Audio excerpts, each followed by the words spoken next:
Okay, let's bring in Rami Khouri now, who's a distinguished public policy fellow at the American University of Beirut. Welcome to you, Rami. What are we seeing unfolding here? Why this sudden pressure now, it seems, from the government to hand over weapons? We're seeing two things at the same time. We're seeing a continuation of a setup or a mechanism or a situation between Lebanon and Hezbollah and the Israelis that's been there for 30 or 40 years. And has never been fully resolved. Occasional ceasefires, occasional big battles, and then nothing happens for a while. The second thing that's happening, and what's brought this about now, is the United States has suddenly, in the last few months, has gotten much more involved in trying to pressure Lebanon, the Lebanese government, which is a pretty impressive government when you look at the president, the prime minister, some of the cabinet ministers. It's a very highly qualified government with a lot of credibility and respect. And the U.S. government is trying to pressure the Lebanese government to move and force Hezbollah to give up its weapons as a UN Security Agreement, Security Council resolution says on the ceasefire that was worked out between Israel and Lebanon by the U.S. But the problem is these are incompatible goals. The Hezbollah won't give up its weapons to the Lebanese government until the Lebanese government shows it's strong enough to prevent the Israelis from occupying Lebanese land, especially in the south where Hezbollah is, and preventing Israel from attacking Lebanon and killing people regularly, which it's doing. And the U.S. is not willing to take the initiative and to do that. And the U.S.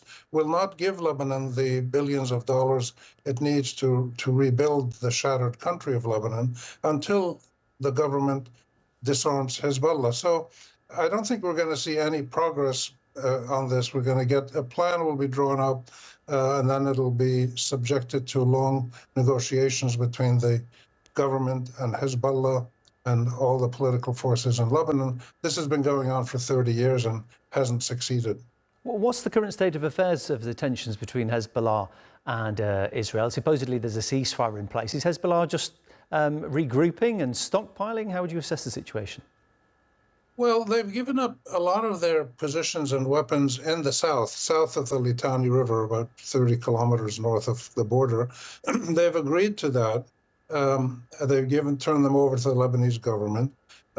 They're trying to, Hezbollah and the government, the army want to avoid an all-out confrontation because it's not going to solve anything. And the Lebanese government doesn't have the military capability to force Hezbollah. It'll just create more terrible destruction and huge political tensions inside the country. But you've had some progress with the Hezbollah giving up some of its positions and weapons to the Lebanese government south of the Litani. But Hezbollah says that's all it's supposed to do, according to the ceasefire. The Americans and the Lebanese and others say, no, you're supposed to disarm all Hezbollah all over Lebanon, and this is not going to happen. There has been no serious political discussion inside Lebanon on how to break this logjam. The Americans, typical, are using their muscle and their military force and threats and sanctions and saying, you know, you've got to do this. So the Lebanese government is really caught in a very difficult situation. And they're going to come out of it in the same way that they always have, which is not to really make any decisive decisions because they can't implement those decisions, and to try to keep pushing Hezbollah for a negotiated resolution. But Hezbollah is weakened, but not moribund. They have a lot of capabilities still.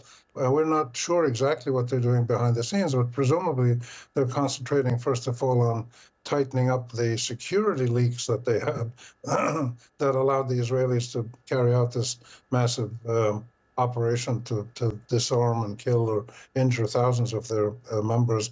But they're trying to reorganize themselves as a political force inside Lebanon more than a military force to confront Israel, because if they get into another war with Israel, they're going to get hit much harder than they were last time, and that's not going to serve anybody. So they understand that, and the Iranians are not in a position to resupply them and help them. The Syrians are gone. So they have a very difficult situation, Hezbollah, and the only outlet for them is a political organization rather than a military one, and they're trying to do that with some credibility and grace, and it's not an easy dance to perform.